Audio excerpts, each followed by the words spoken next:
A thin uniform rod of length is 2 meter and cross-sectional area is A, density is D.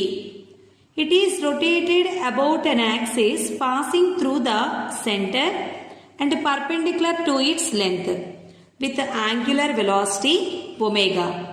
If value of omega in terms of its rotational kinetic energy E is square root of alpha E by AD, then the value of alpha is, in given question,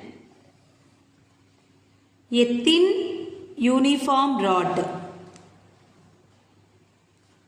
Area of cross section of the rod is A and length of the rod is 2 meters.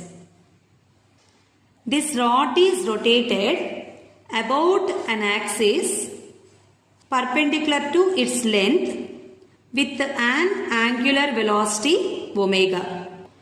When this rod is rotated about an axis passing through its center and perpendicular to the length of the rod, then the formula of the moment of inertia I equals to 1 by 12 ml square. Rotational kinetic energy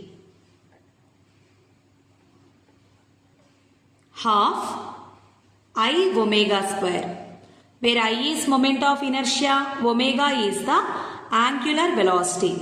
Given rotational kinetic energy is E, half, in place of moment of inertia, substitute 1 by 12 ml square into omega square. Here we know the density of the rod also. Given density is D. Density is equals to mass by volume. From this, mass is equals to density into volume. Density into area of cross section into length of the rod.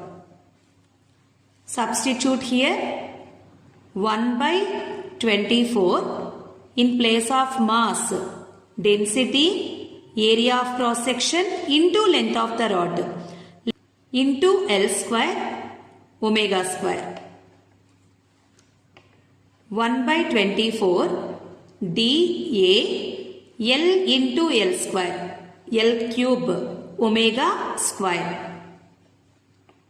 1 by 24 into density into area of cross section into, we know length of the rod is 2 meters. 2 whole cube, it becomes 8. 8 ones, 8 threes. From this, omega square is equals to 3E by density into area of cross section. Omega is equals to square root of 3E by density into area of cross section. In given question, the value of omega in terms of the rotational kinetic energy E is square root of alpha E by AD. Compare these two equations. Rotational kinetic energy, area of cross section and density. So alpha is equals to 3. The value of alpha is 3. Answer is 3.